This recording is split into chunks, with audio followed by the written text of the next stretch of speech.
बालाज टीपू, उनको शूटर मजहर और उसके बाद फिर एहसन शाह के कत्ल की गुफ्तगू हो रही थी कि आज अचानक एक इतला मिलती है कि लाहौर में एफसी कॉलेज के बाहर कनाल रोड पर फायरिंग करके तीफी बट के बहनोई को कत्ल कर दिया जाता है। उसमें उनकी तीफी बट की हमशीरा भी थी जो ज़ख्मी हुई हैं और एक बच्ची की भी इतला है, लेकिन अल्हम्दुलिल्लाह वो बच्ची जो है, अल्लाह का शुक्र है कि वो महफूज रही है। शूटर्स ने ये वारदात डाली है और हमेशा की तरह शूटर्स वारदात डालने के बाद वहाँ से फरार हो गए हैं। 18 फरवरी 2024 को मीर बालाज को मर्डर किया जाता है और उसके बाद से ये सिलसिला शुरू हो जाता है और उसी रोज़ उनका जो मीर बालाज का जो जिसको शूटर है जिसने मीर बालाज को मारा, मुबैना तौर पे उसको भी गोली मार दी जाती है। फिर तहकीकात होती है, पता लगता है जी एहसन शाह तो बहुत बड़ा मुखबर निकला और इसने तीफी बट के साथ मिल के बालाज की रैकी की, तमाम चीज़ें जो है वो होते मामला कहाँ आता है कि एक पुरानी डकैती के मुकदमे में माल बरामद कराने के लिए असाइयों की कब्रिस्तान उसे ले जाया जाता है, जहाँ पर उसका अपना भाई अली रज़ा उसको छुड़ाने की कोशिश करता है और फायरिंग करता है, जिससे मीर जो है वो एहसन शाह ये मारा जाता है और बाकी के तमाम लोग फरार हो जाते हैं। फिर एहसन शाह की अहलिया का जिक्र आ गया बीच में और ये कहा गया कि उसकी अहलिया की एक गुफ्तगू हुई थी, वो टेप हुई, उसकी रिकॉर्डिंग मीडिया पे आई, वो चलती रही और आज ये मामला के तीफी बट की जानिब से, तीफी बट के जो बेनोई हैं जावेद बट, उनका मर्डर कर दिया जाता है और मारने वाला जो है वो बड़ी तसल्ली से कनाल रोड पर एफसी कॉलेज के पास बड़ी तसल्ली से फायर करता है। कितनी गोलियां चलाता है ये मेरे साथ अदनान मौजूद हैं, सीनियर क्राइम रिपोर्टर हैं, इनसे पूछेंगे और तसल्ली करने के बाद वहाँ से वो फरार होता है। और एक चीज़ तो बड़ी क्लियर है, समझ आ रही है कि उसका मकसद सिर्फ जावेद बट को मारना था, तीफी बट की अहलिया को मारना नहीं था, क्योंकि जो शूटर हैं जब ये आते हैं तो ये अपना टास्क पूरा करते हैं। अहलिया नहीं बहन,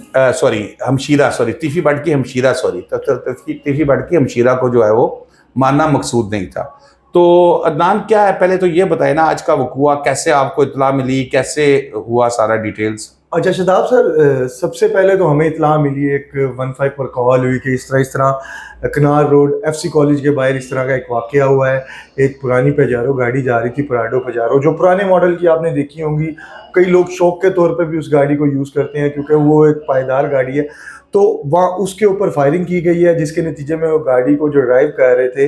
वो शख्स वहाँ पर मौके पर ही हलाक हो गया, जबकि खातून जो उनके साथ मौजूद थी उनको एक गोली चूकर गुजरी, जबकि बच्ची जो साथ मौजूद थी वो महफूज रही। हमने इस सारे वाक़े की जब डिटेल हासिल की तो हमारी एसपी मॉडल टाउन से भी बात हुई और इसके अलावा दीगर पुलिस एहलकारों से और अफसरान से भी बात हुई, तो उनका यही कहना था कि ये हलाक होने वाले शख्स जो है ये इसका नाम जावेद बट है और ये तीफी बट जो मारूफ शख्सियत है एक, उसके बहनोई हैं। और अभी तक तो सूरत हाल पुलिस का भी यही कहना है कि इब्तदाई तौर पर यही लग रही है कि ये टारगेट किलिंग का नतीजा है, कि उनको टारगेट किया गया क्योंकि वो उस टाइम अपनी बच्ची को जो है स्कूल से लेकर वापस जा रहे थे। अब ये सारी सूरत हाल, अगर आपने जैसे पिछली सारी बातें बताई कि तीफी बट जो है वो मुकदमेवार है, उसके ऊपर ऑलरेडी FIRs हैं अमीर बालाज के कत्ल केस की, और रिसेंटली भी एक FIR शकील बट जो है पुलिस के उसकी FIR है। फिर आप देखें वो टीपू ट्रक्का वाला, बिल्ला ट्रक्का वाला, वो तमाम FIRs में तीफी बट का नाम आता था। अब इस वाक्य की भी FIR होगी जावेद बट को जो आज कत्ल किया गया। अब ये देखना है कि इसमें जावेद बट की फैमिली जो है किसको नामजद करती है, क्योंकि अगर नामजद करेंगे तो वो उसमें ही काफ़ी चीज़ें क्लियर हो जाएंगी कि उनको किस पर शक है। लेकिन ये सूरत हाल अगर इसकी बात की जाए तो एहसन शाह का इनकाउंटर जो है उसकी कुछ चीज़ें अब क्लियर होती हुई दिखाई दे रही हैं कि वो इनकाउंटर असल में था कि फेक था।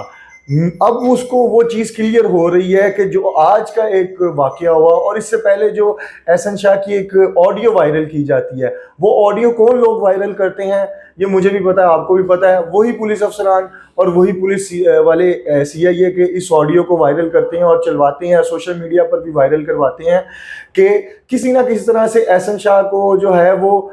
अभी भी मारने के बाद भी, उसका इनकाउंटर करने के बाद भी, जो उसका मुबैना एक पुलिस मुकाबला, उसके बाद भी साबित किया जाए कि एहसन शाह से जो तफ्तीश की गई थी, जो बातें हमने उससे मीडिया में चलवाई थी कि एहसन शाह ही मुलविस है, उन बातों को सच्चा साबित किया जा सके। अगर उन बातों में इतनी सच्चाई थी तो उन बातों को अदालत में जाकर क्यों नहीं प्रूव किया जा सका? अदालत में जो बयानात, इतराफ़ी बयान जो एहसन शाह से पुलिस ने अपनी तहवील में लिया और कहा कि एहसन शाह ने कबूल किया है कि उसने रैकी की थी, मुखबरी की थी और वो इस सारे मीर बलाज के कत्ल की वारदात में जो है वो शामिल था, तो इस चीज़ को अदालत में जाकर क्यों नहीं प्रूव किया जा सका? ये सारी कड़ी जो है अब उधर से ही चलती आ रही है, जो आज का एक हुआ। अब ये चीज़ें आगे देखें, आगे कहाँ कहाँ जाएंगी। अच्छा दान, ये क्या हम इसको कह सकते हैं कि ये गैंग वॉर की तरफ चीज़ें जा रही हैं, या एक दफ़ा पहले भी यहाँ पर पंजाब में टॉप 10 के नाम पे जो है वो काफ़ी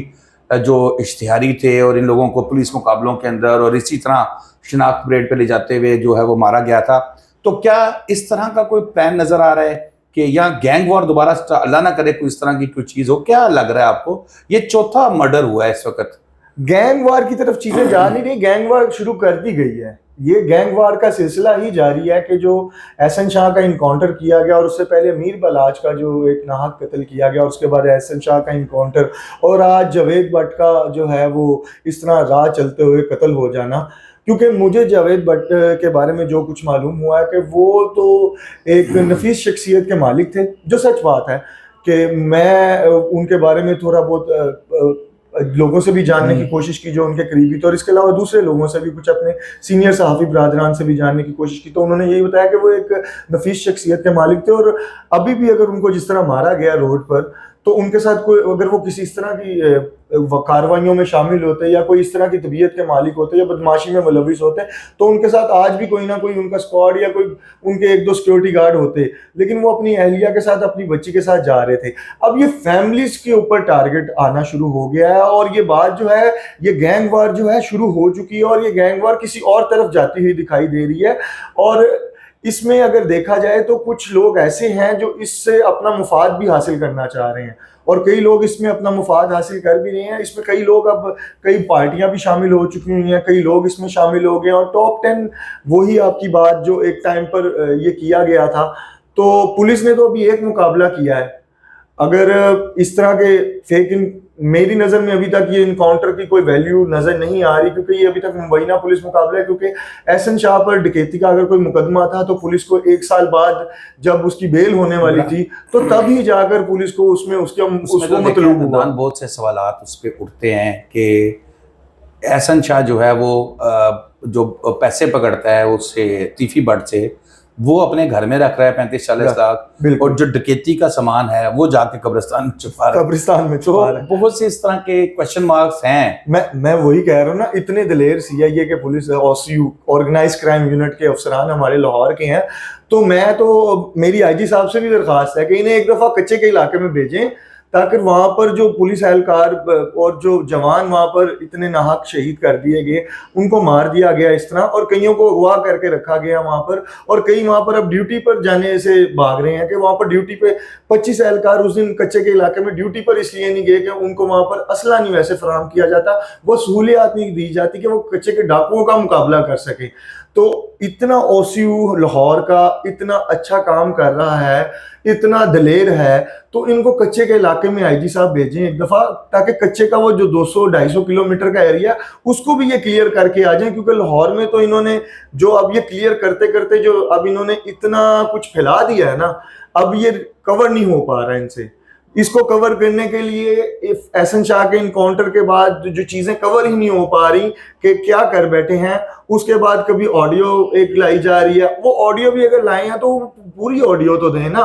अब उस ऑडियो में और जावेद भट्ट साहब जिनका मर्डर किया गया है, जैसे आप बात बता रहे हैं कि बज़ाहिर इनके पास कोई ऐसा इनका सिस्टम नहीं था कि जिसमें हम कह सकें कि ये भी कोई गैंग वॉर में या इस किस्म का, क्या इनका मर्डर किसी को कोई मैसेज देने के लिए किया गया? एग्जैक्टली ये मैं वही आपको बता रहा हूँ कि ये चीज़ें दूसरी तरफ अब जाना शुरू हो गई हैं, फैमिलीज को इन्वॉल्व किया जा रहा है और कुछ लोग इसको बाकायदा तौर पर प्लान करके लगे हुए हैं, और ये चीज़ें अब कुछ नेगेटिविटी लाहौर में, अब ये गैंग वार जो है वो ये नेगेटिविटी है और ये नेगेटिविटी फैलती जा रही है। आला अफसरान को इस पर सोचना चाहिए पुलिस के कि लाहौर शहर में हो क्या रहा है और कौन करवा रहा है ये सब, कौन लोग इसके पीछे मुलविस हैं और कौन से पुलिस वाले इसमें शामिल हैं जो पार्टी बनकर काम कर रहे हैं। उन लोगों को जानना चाहिए, उनके बारे में काम वर्किंग करनी चाहिए। सिर्फ इस चीज को नहीं देखना चाहिए क्योंकि अब ये फैमिलीज को हिट करना शुरू कर दिया गया, क्योंकि इस वाकये में आज जवेद भट्ट को तो कत्ल किया गया, लेके वापस आ रहे बेगम, बेगम को फायर छू कर गुजरा, वो अस्पताल में एडमिट है, और फिर वो बच्ची जिसके सामने उसके बाप का मर्डर हो गया, वो तो पूरी जिंदगी इस ट्रॉमा से नहीं निकल सकेगी और वो स्कूल से अपनी बच्ची को लेके आ रहे हैं। देखिए, अगर वो इस तरह के या इस कल्चर में या इस गैंग वार या इन चीजों का हिस्सा होते तो वो इस तरह अपनी बच्ची को स्कूल से अपनी बीवी के साथ गाड़ी पे अकेले लेने ना जा रहे होते। उन्होंने अपनी बच्ची के लिए भी 2 गार्ड रखे होते।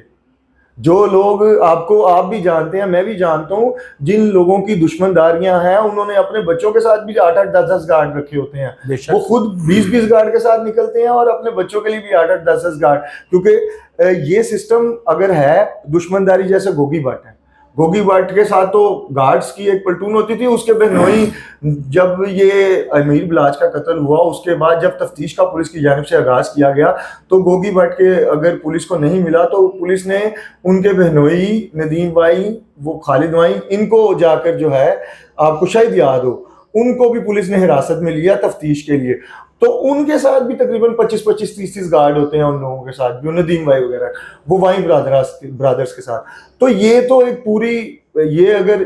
तिफी भट्ट के बहनोई जो थे, अगर ये इस तरह के होते तो इनके साथ बिल्कुल ठीक कह रहे हैं। एक बेगुनाह को बेहक जो है उसको मारा गया है। तो दोस्तों, अब तक के लिए इतने ही। जैसे ही इसके अंदर मजीद अपडेट्स होती रहेंगी मैं आपको अपडेट करता रहूंगा। शादाब, आज को इजाजत दीजिए। अल्लाह हाफिज।